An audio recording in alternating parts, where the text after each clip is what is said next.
Welcome to the July episode of Tech Talk. This month, we're going to talk about square pistons, the most powerful production four-cylinder ever, AMG bringing back the V8, an 11,000 RPM, 1,000 horsepower naturally aspirated engine, a new hydrogen combustion engine, and more.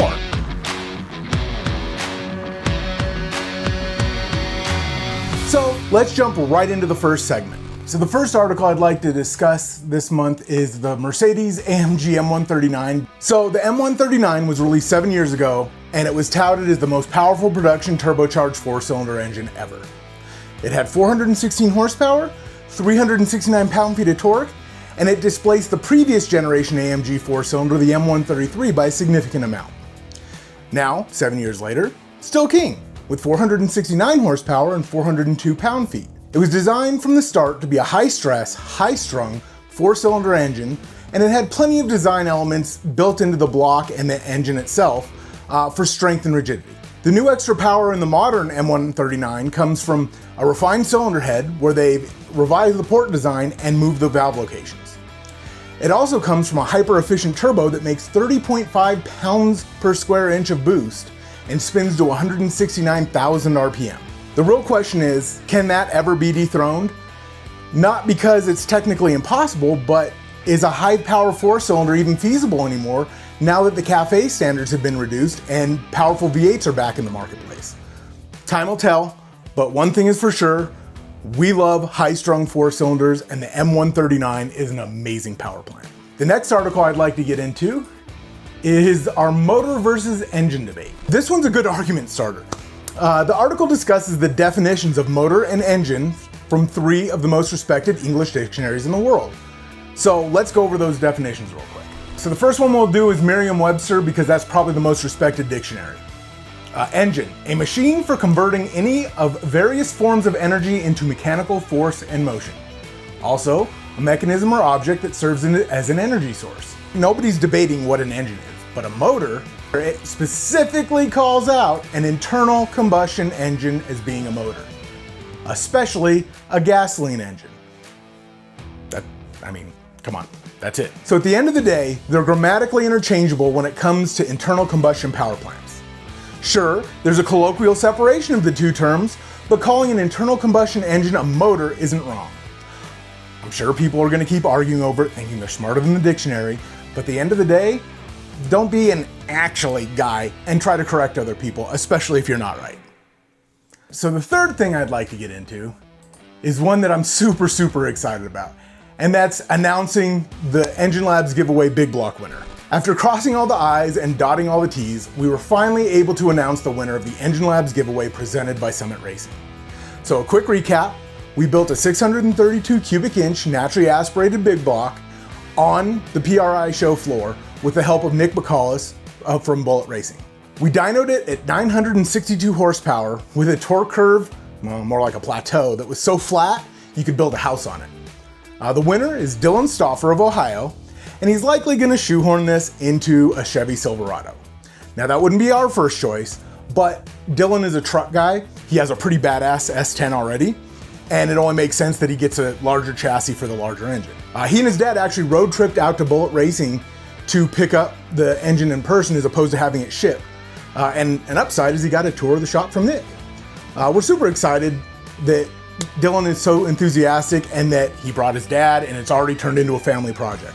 We couldn't have asked for a better way for that giveaway to turn out. So congratulations, Dylan, and enjoy the engine in good health. All right, so that wraps up our hot items of the month. Next, we're gonna jump into some quick news items. The first news item I'd like to cover is that Bosch Engineering developed a new hydrogen combustion engine specifically aimed at a demonstration at the 24-hour Le Mans. It was based on the Maserati Le engine, which is a 3-liter V6 with twin turbos and a dry sump oiling system. The cylinder head and the turbochargers are original to the gasoline design, but they did have to rework the pistons to optimize their crown shape for burning hydrogen and reduce the compression ratio a little bit from gasoline to hydrogen. The engine uses Bosch's hydrogen direct injection system and Bosch's hydrogen direct injectors. They've been the leader in the market on those. The engine produces 644 horsepower and 649 pound-feet, which is actually a little bit more than the gasoline variant of the production engine. The 2 laps at Le Mans were being touted as, the glory runs, and that was what it was built for. But in our opinion, the real impressive performance number is the 10,000 kilometers of track testing that the engine and car have undergone without a single engine failure. Long been proponents of hydrogen combustion as an acceptable alternative fuel option, and it's great to see OEMs getting behind it so heavily. I believe this makes the 4th big OEM effort for hydrogen combustion, and we're hoping that more come to light because that is the option. If we're gonna go to alternative fuels, hydrogen combustion is a good one. The next item in the news is that AMG is bringing back the V8. Now I just realized this is the second AMG item this month, so I guess they're doing something right. After moving away from the V8 power plants in AMG vehicles specifically, it looks like the Mercedes-Benz CEO is finally reversing course. Whether that has to do with the CAFE restrictions being lifted that we talked about previously or not, who knows?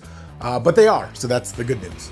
While there's no concrete details on the specs yet, it appears the engine will be a version of the twin-turbo V8 currently in the standard S-Class and that was used in previous AMG vehicles. The new updated M177 will have a flat plane crank and will come in 2 variants: standard AMG spec and a go crazy AMG spec per the CEO. It's rumored that there's 650 horsepower that'll be coming from the standard base AMG spec M177. There's no word on the go crazy version yet, but it's said to power the most extreme version of the AMG GT Black Series vehicles. So we have to assume that it's going to be wild. The CEO says the return of the V8 to AMG will happen before the year's end. So we have that to look forward to if you are in the tax bracket that can afford a new Mercedes-AMG vehicle. Next up, we want to talk about a very cool V12 from the Nilu27 project. Developed for the Nilu27 hypercar project, it's a 6.5 liter V12 engine, developed with Hartley Engines out of New Zealand, and it recently made its first start in dyno polls. Bottom line up front, it exceeded all of its design goals. Originally they planned on 1,000 naturally aspirated horsepower, and it made 1,070 on the first dyno session. Not bad. It's a hot V V12 engine design, and it spins to 11,000 RPM. So can we just stop for a second and listen to this awesome sound?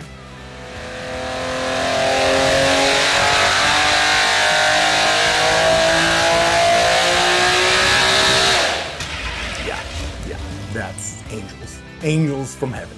Now, it seems like they might be trying to emulate the Cosworth engine from the Aston Martin Valkyrie, but in hot V form. I really don't care if they are emulating it. 1,000 horsepower naturally aspirated engines coming off a production line, they're good in my book. I'm all for it. Expect to see a full article soon on this wild engine because this is just too cool to just be a little snippet in this video. And that wraps up the news for this month, and we're gonna jump into my favorite section, our weird engine of the month. This month, we're gonna talk about Ford's X8 engine. Now, it's the X8 because the X layout of its 8 cylinders, not because X is an experimental, which was a popular nomenclature at the time. 100 years ago, it was the Wild West, and everyone was chasing the next best thing. Having seen the X layout in aeronautical engines, Henry Ford thought that it would be a great way to fit 8 cylinders into a Model A car. There were 2 rows of cylinders, which all sat 90 degrees apart from each other, with air-cooled L-shaped cylinder heads. The project ended up lasting 7 years and saw displacements ranging from 110 to 120 cubic inches, thanks to giant under-square cylinders.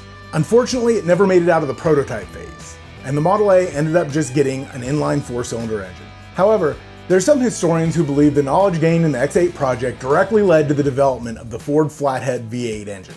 Now, as enthusiasts, we all know what the Ford flathead V8 meant to us and our hobby, and as long as you study history, you know. And it's proof that an engine doesn't have to be a commercial success to be extremely important to the future of engine design. And now it's time for the randomness of the internet. So when I first saw this, my first thought was, this is something Garage 54 would do. And well, it is something that Garage 54 did. If you're not familiar, Garage 54 is a group of Russians who test really strange concepts that have like near zero chances of working or zero practicality just for the fun of doing it. This is literally a case of trying to fit a square peg in a round hole, except that when all was said and done, they had turned the round hole square to fit the square piston. What they ended up doing was using rubber O-rings as piston rings, and surprisingly, that really wasn't the biggest issue of the whole engine design. The square pistons originally hit the crankshaft counterweights because they were square and not contoured. Anyway, so once they figured that out and they got the O-rings to seal enough, they actually fired up the engine in the car and got it to drive a little bit before the blow-by turned into pure oil, and the loose tolerances and the fact that they're using rubber piston rings just kind of added up and they had to knock it off.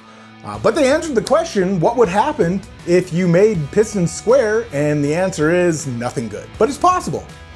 So kudos to you guys, keep it up, because if you're not following Garage 54, they do some really fun stuff. A really impressive side note is that they sometimes do it in the middle of Russian winter, which, I'm sorry, I'm a wuss. When it hits 10 degrees here, I'm staying in the house and huddling around the fireplace, so. All right, and that brings us to project updates this month. This month I want to talk about a project that you guys haven't seen, but you'll be seeing very shortly, and that's Project Throwback 347. Last month, we told you that Retro 5.0 V2 was underway. So this is for Ford fans because we have a lot of Ford small block content coming up. This is another small block Ford, another supercharged small block Ford, but this one has a lot different goals. Dubbed Throwback 347, this engine is part of our sister magazine's Project Fox Dreams.